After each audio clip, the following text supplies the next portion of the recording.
தமிழ் மக்களுக்கு வணக்கம். பொதுவா நான் வந்து இந்த திரைப்படங்களுடைய ரிவ்யூ இதெல்லாம் நான் குடுக்குறது கிடையாது. ஏன்னா, நான் திரைப்படங்கள் பார்க்குறது கிடையாது.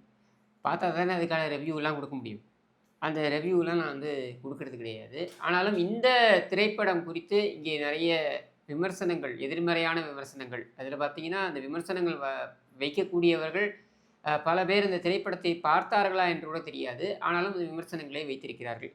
இது என்ன படம் அப்டின்னா, நம்ம மாரி செல்வராஜ் அவர்களுடைய இயக்கத்தில வெளிவந்திருக்கின்ற அந்த விக்ரமுடைய மகன் துருவன் அவருடைய அந்த திரைப்படமான அவர் நடித்திருக்கின்ற திரைப்படமான பைசன். அடுத்து மாரி செல்வராஜ் வந்து வேறு வேறு நடிகர்களுடன் படம் செய்யப் போகிறார். தனுஷுடன் ஒரு படம் செய்யப் போகிறார். அதுக்கப்புறம் இந்த கேடுகெட்ட கருணாநிதி குடும்பத்தில இருக்கக்கூடிய இன்பநிதியை வைத்து திரைப்படம் செய்யப் போகிறார் அப்படிலாம் சொல்லப்படுகிறது. இது பைசன் என்பது போல இன்பநிதியை வைத்து செய்கின்ற படம் பேரு மைசன்னா அப்படின்றது நமக்கு தெரியாது. அதெல்லாம் ஒரு பக்கம் வச்சுருவோம். ஆனா, இங்கே மாரி செல்வராஜோட இந்த திரைப்படத்திற்கு வருவோம். இந்த திரைப்படத்தில வந்துட்டு ஒரு கபடி வீரர் போல அவர் வராரு அப்படின்னு நான் படிச்சேன். இங்கொன்றும், அங்கொன்றுமாக நான் படித்ததெல்லாம் அவ்வளவுதான். அது மட்டும் இல்லாம ஒரு சில பேர் நம்ம ப்ளூ சட்டை மாறன் போன்றவர்கள், அப்புறம் நம்ம பிரசாந்த் போன்றவர்கள் இவர்கள் சொன்ன அந்த ரிவ்யூ அத கூட நான் முழுசா பார்க்கல. அந்த பிட்ஸ் அண்ட் பீசஸ் பார்க்கும்பொழுது ஓரளவுக்கு புரிந்து கொள்ள முடிகிறது. என்னன்னா, இங்க இருக்கக்கூடிய சாதி பிரச்சனைகள். பொதுவாகவே மாரி செல்வராஜ் அவர்களுடைய திரைப்படமா இருக்கட்டும், அல்லது ரஞ்சித் அவருடைய திரைப்படமா இருக்கட்டும், திரைப்படங்களா இருக்கட்டும், இது வந்து இந்த சாதி பிரச்சனைகள், ஒடுக்குமுறைகள் இதை சார்ந்தே இந்த திரைப்படங்கள் இருக்கின்றன. இன்னும் சொல்லணும்னாக்க, நம்ம இவர் வந்துட்டு சூப்பர் ஸ்டார் ரஜினிகாந்தை வைத்தே எடுத்தாரு ரஞ்சித். அந்த 2 திரைப்படம் எடுத்தார். அந்த 2 திரைப்படத்திலயும் இது சார்ந்து தான் இருந்திருக்கிறது அப்படின்லாம் சொல்லப்பட்டது. அது மட்டும் இல்லாம பல வசனங்கள். ஏன்னா, சூப்பர் ஸ்டார் ரஜினிகாந்த் சில வசனங்களை சொல்லும்பொழுது, அது மக்கள் மத்தியில் போய் மிகப்பெரிய அளவில வந்து ஒரு தாக்கத்தை ஏற்படுத்தும் அப்படின்ற எதிர்பார்ப்பில் கூட அது செய்திருக்கலாம். அதில ஒண்ணும் பெரிய தப்பு இருப்பதா நான் பார்க்கல. ஆனா பொதுவாக மாரி செல்வராஜ், ரஞ்சித் போன்றவர்கள் மீது வைக்கப்படுகின்ற விமர்சனங்கள பார்த்தீங்கன்னாக்க, எப்ப பார்த்தாலும் ஒடுக்கப்பட்டு விட்டோம், பிதுக்கப்பட்டு விட்டோம், இப்படியே எடுக்குறாங்க படங்கள. வேற எதையுமே எடுக்கிறது கிடையாது. மொத்தமா வந்து புலம்பல் படங்களே இவங்க எடுக்குறாங்க அப்படின்னு சொல்லிட்டு அவர்கள் மீது வைக்கப்படுகின்ற விமர்சனங்களா எடுத்துக்கலாம். அப்படி பார்த்தீங்கன்னா, பல டைரக்டர்ஸ்க்கு ஒரு ஒரு ஜானர் இருக்கும். இப்படி பாலச்சந்தருடைய திரைப்படங்கள்லாம் எடுத்தீங்கன்னாக்க, திருமணம் கடந்த உறவு இல்லாத திரைப்படமே பார்க்க முடியாது. அவருடைய முதல் திரைப்படத்திலேருந்து ஆரம்பித்து, நீங்க கடைசி திரைப்படம் வரைக்கும் எடுத்தீங்கன்னாக்க, திருமணம் கடந்த உறவு அப்படின்றது இல்லாத திரைப்படமே நீங்க பார்க்க முடியாது. அப்போ அதை மட்டுமே மையமாக வைத்து சமூகத்தில் அது மட்டும் தான் நடந்து கொண்டிருக்கிறது என்று எடுக்கிறார்ன்னு சொல்ல முடியுமா? அப்படி கிடையாது.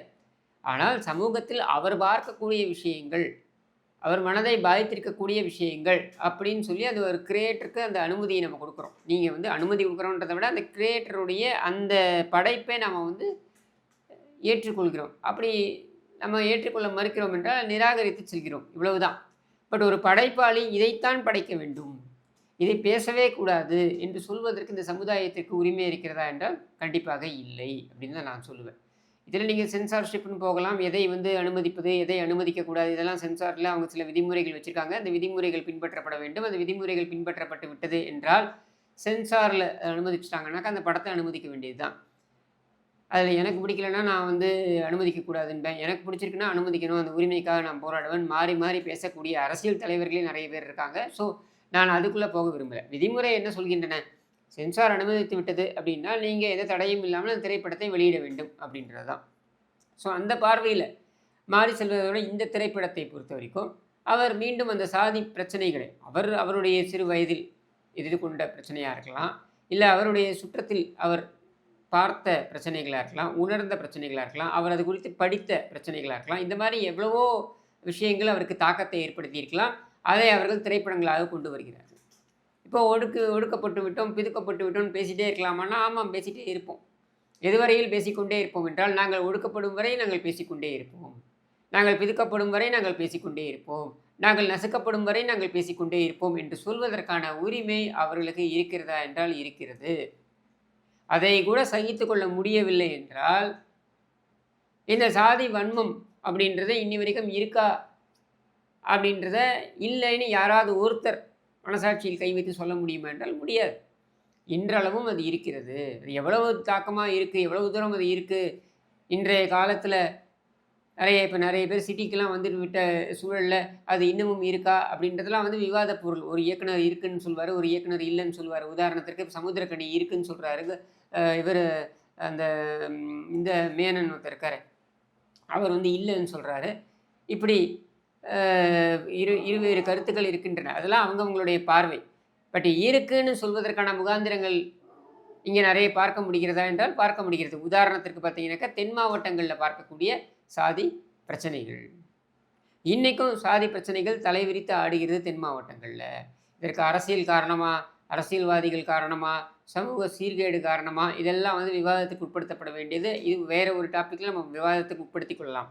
ஆனால் இருக்குது அப்படின்றத மறுக்க முடியுமா? முடியாது. எவ்வளவு சாதி ஆணவ கொலைகளை நம்ம பார்க்குறோம். அப்போ இங்கே மாணவர்கள் மத்தியில் இருக்கக்கூடிய சாதி பாகுபாடுகளை நம்ம பார்க்குறோம். இப்படி பல்வேறு கட்டங்களில் சாதிங்கிற அந்த கட்டமைப்பு இருக்குது பாருங்கள். இந்த கட்டமைப்பில் இருக்கக்கூடிய ஒடுக்குமுறைகள், இந்த கட்டமைப்பில் இருக்கக்கூடிய பாகுபாடுகள், இது வந்து இருக்குது. இதற்கு தீர்வு அப்படின்றது என்னன்னா, முதல்ல சாதி என்பது அழிக்க முடியாத ஒரு விஷயம் என்பதனை முதல்ல உள்வாங்கிக்கணும். அடுத்து ஒவ்வொரு சாதிக்கும் ஒரு தனித்துவம் இருந்து வந்திருக்கிறது. அந்த தனித்துவம் சில சாதிகளுக்கு எங்கோ ஒரு இடத்தில் அழிக்கப்பட்டிருக்கிறது, மழுங்கடிக்கப்பட்டிருக்கிறது. அப்போது அதை தேடி எடுக்கும் பயணத்தில் சிலர் மும்முரமாக இறங்குகிறார்கள் என்றால் அதை நாம் வரவேற்க வேண்டும் அப்படின்னு எடுத்துகிட்டு போகலாம். இப்போது அதுக்கு நேர்மாறாக கமலஹாசன் போன்றவர்கள் வந்து என்ன சொல்லுவாங்கன்னா, சாதியே கிடையாது, பேருக்கு பின்னால் இருந்து சாதியை எடுத்துகிட்டோம்னா சாதியே கிடையாது. அப்புறம் ஒரு சான்றிதழ் வாங்கி வச்சுக்கலாம், என்னென்னா எனக்கு சாதி கிடையாது அப்படின்ட்டு. அப்புறம் எப்படி இடஒதுக்கீட்டை கொடுப்பேன்? அதை எப்படி கொண்டு வந்து அமல்படுத்துவேன்?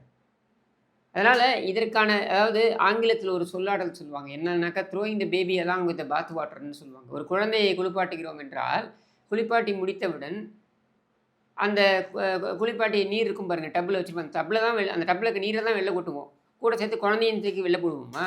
அதுபோல தான் சாதியே இல்லை, சாதியை அழித்து விடுவேன் என்று பேசுவதும் அதற்கு சாத்தியமில்லை. அப்போது மாரி செல்வராஜ் போன்றவர்களுடைய உணர்வுக்கு என்ன பதில் அப்படின்ற கேள்வி வருது இல்லையா? அவர் போன்றவர்கள் தொடர்ந்து நசுக்கப்படுகிறோம், புதுக்கப்படுகிறோம், ஒதுக்கப்படுகிறோம் என்று சொல்கிறார்களே, இதற்கு என்ன தீர்வு என்றால், முதல் படி சாதியை ஒழிப்பேன் அல்லது சாதியை ஒழித்து விட்டேன், இது ஈவேரா மண்ணுடா அப்படின்னு பேசுகிறத முதல்ல நம்ம நிறுத்தணும். ஏன்னா அது ஒழிக்கவும் முடியாது, அதற்கான சாத்தியக்கூறுகளும் இங்கே கிடையாது. அப்போ அடுத்தது பாகுபாடுகள். இந்த பாகுபாடுகளை எப்படி நம்ம சரி செய்ய முடியும் என்றால், யார் இந்த பாகுபாடுகளில் ஈடுபடுகிறார்கள் அப்படின்றத பார்க்கணும். பெரும்பான்மையாக இந்த பாகுபாடுகளில் யார் ஈடுபடுகிறார்கள் அப்படின்றத நம்ம எடுத்தால்தான், கணக்கில் எடுத்தால்தான், அதிலிருந்து தான் நம்ம ஆரம்பிக்கணும். இது ஒரு பக்கம் யார் பாகுபாடுகளில் ஈடுபடுகிறார்கள் அப்படின்றது. இன்னொரு பக்கம் என்ன தெரியுமா, யார் அதிகம் பாதிக்கப்பட்டிருக்கிறார்கள். இப்போ இந்த சாதி பாகுபாடுகள் அப்படின்னு எடுத்தோம்னாக்க, இதில் வந்து யார் ஈடுபடுகிறார்கள்னு பார்த்தோம் இல்லையா? இது ஒரு பக்கம் தனியாக வச்சுருவோம். பாதிக்கப்பட்டவர்களுக்கு எடுத்துப்போம். அதை ஒரு பிரமிட் மாதிரி வச்சுப்போம். பிரமிட்னா இப்படி முக்கோண வடிவில் எடுத்துப்போம். மேலே டாப்பில் யார் இருப்பாங்க அப்படின்னா, இந்த சாதி ஆணவ பாகுபாடுகளால் பாதிக்கப்படாதவர்கள், இவங்க மேலே டாப் ரங்கில் இருப்பாங்க. அடுத்து அவர்களை விட சற்றே சாதி பாகுபாடுகளை எதிர்கொள்ளக்கூடியவர்கள். அதுக்கப்புறம் சற்றே அதை விட அதிகமாக பாகுபாடுகளை அனுபவிக்கக்கூடியவர்கள். அதற்கப்புறம் அதை விட அதிகமாக, மிக அதிகமாக அப்படின்றவங்க இந்த கீழ் படிநிலையில் இருப்பாங்க. இந்த கீழ் படிநிலையில் இருக்கக்கூடியவர்கள் தான் இந்த தீண்டத்தகாதவர்கள், அன்டச்சபிள்ஸ் என்று கருதப்பட்ட, என்று ஒதுக்கி வைக்கப்பட்ட மக்கள். அவர்களுடைய குரலாகத்தான் மாரி செல்வராஜ், அவர்களுடைய குரலாகத்தான் ப. ரஞ்சித் போன்றவர்கள் வந்திருக்கிறார்கள் என்கிற நிலையில் அவர்களை பேச விட வேண்டும், அவர்களுடைய குரல் ஒலிக்க வேண்டும். இதில் மேலே இருக்கக்கூடிய படிநிலை இருக்கு, அதாவது பாதிக்கப்படாத, இந்த சாதி பாகுபாட்டால் பாதிக்கப்படாத அப்படின்ற ஒரு நிலையில தான் வந்து என்னை பொறுத்திருக்கும் யார் இருப்பாங்க, பிராமணர்கள் இருப்பாங்கன்னு சொல்லலாம். ஏன்னா அவர்கள் கந்தலில் கட்டிட்டு போனாலும் கூட அவனை பார்த்து சாமின்னு தான் சொல்லுவாங்க. வாங்க சாமி, உட்காருங்க சாமின்னு சொல்லுவாங்க. அப்போ என்ன அர்த்தம்? அது பணம் இருக்குது இல்லை அப்படின்றதை வைத்து பாகுபாடுகள்ன்றது வேறு. நான் சொல்கிறது சொசைட்டல் ப்ரெஷர், அதாவது சாதி சமுதாயத்தில் இருக்கக்கூடிய கட்டமைப்பின் அடிப்படையில் தனக்கு இருக்கக்கூடிய பாகுபாடு அப்படின்னு பார்த்தீங்கன்னாக்கா அவர்களுக்கு இருக்காது. அவர்கள் அதிகம் இந்த ஒடுக்குமுறைகளால் பாதிக்கப்படுகிறார்களா என்றால் இல்லை. அப்போது யார் இந்த பாகுபாடை செய்வது அதிகம் அப்படின்னு பார்த்தோம்னாக்கா, நமக்கு இருக்கக்கூடிய எவிடன்சஸ், இன்றைக்கி நடக்கக்கூடிய பிரச்சனைகள், இன்றைக்கி சமுதாயத்தில் இருக்கக்கூடிய அவலங்கள், அதன் அடிப்படையில் இருக்கக்கூடிய பிரச்சனைகள், இதையெல்லாம் நம்ம கணக்கில் எடுத்து பார்த்தோம்னாக்க, அந்த எண்ணிக்கை அளவில் பார்த்தோம்னாக்கா இந்த இடைநிலை சாதிகள் என்று சொல்லக்கூடியவர்கள் இவங்க தான் அதிகமாக வந்து இந்த பாகுபாட்டில் ஈடுபடுகிறார்கள் அப்படின்றத நம்மளால் பார்க்க முடிகிறது. அது மற்றவர்களை பாதிக்கக்கூடிய வகையில் இருக்கக்கூடிய அந்த பாகுபாடு. சரியா? இதை நேரடியாக பேசுவதற்கு இன்றைக்கு ஒரு மாரி செல்வராஜோ ஒரு பா ரஞ்சித்தோ கிளம்பி வந்தால் அதை ஏற்கும் மனநிலையில் இந்த இடைநிலை சாதியினர் இருக்கிறார்களா என்றால் இல்லை. இப்போ காலங்காலமாக நான் சொல்கிறது 1960கள் 70களிலிருந்து பார்த்தீங்கன்னாக்கா பிராமணர்களை குறிவைத்து பல்வேறு திரைப்படங்கள் வந்திருக்கின்றன. ஸ்லேடையாகவும் நேரடியாகவும் அவர்களை விமர்சித்து அவர்கள் சாதி பாகுபாட்டில் ஈடுபடுகிறார்கள் என்பதனை குறிவைத்து பேசி இன்னி வரைக்கும் நிறைய திரைப்படங்கள் வருகின்றன. அதை இந்த பிராமண சமுதாயம் ஒரு சில இடங்களில் எதிர்ப்பு தெரிவித்தாலும் அதை கடந்து போவதற்கான சகிப்புத்தன்மையை வளர்த்து வைத்திருக்கிறது. ஆனால் அதே சகிப்புத்தன்மையை இந்த இடைநிலை சாதிகள் வளர்த்து வைத்திருக்கிறார்களா என்றால் இல்லை. அவர்களுடைய பிரச்சனை இங்கே என்ன வருகிறது அப்படின்னா, மாரி செல்வராஜுடைய திரைப்படம் அது வெளிவருகிறது. எங்கே வெளிவருது? தென் மாவட்டங்களில் வெளிவருதுன்னு வைங்க, அவருடைய ஊர்லேயே வெளிவருதுன்னு வைங்க. அந்த தியேட்டரில் ஒரு குறிப்பிட்ட சாதியினர், வெளிப்படையாகவே பேசுவோமே, அவருடைய சாதியினர் அங்கே கொண்டாடினார்கள் என்றால் இது தப்பு என்று பாய்ந்து பேசக்கூடியவர்கள் யாருன்னு பார்த்தீங்கன்னாக்கா இந்த இடைநிலை சாதியினர். என் தேவர் மகன் திரைப்படத்தில் அந்த போற்றிப்பாடே பெண்ணே என்கிற அந்த பாட்டை இன்றளவிலும் ரிங்டோன்லேருந்து ஆரம்பித்து ஒவ்வொரு இடத்துலையும் ஒவ்வொரு அந்த சமுதாயம் கூடுகின்ற பகுதிகளையும் போட்டு போட்டு போட்டு கேட்குறாங்கல்ல, ரசிக்கிறாங்கல்ல, கொண்டாடுறாங்கல்ல. அப்போது அதை தவறு என்று சொல்லக்கூடாது என்றால் இந்த கொண்டாடுவதை எப்படி நீங்கள் தவறுன்னு சொல்லுவீங்க? இன்றைக்கும் திரௌபதி திரைப்படம் வந்ததுனாக்கா அதை அந்த சமுதாயத்தை சேர்ந்தவர்கள், அதாவது ஒரு குறிப்பிட்ட சமுதாயத்தை தவிர்த்து மற்ற எல்லா சமுதாயத்தை சேர்ந்தவர்களும் கொண்டாடுறாங்கல்ல.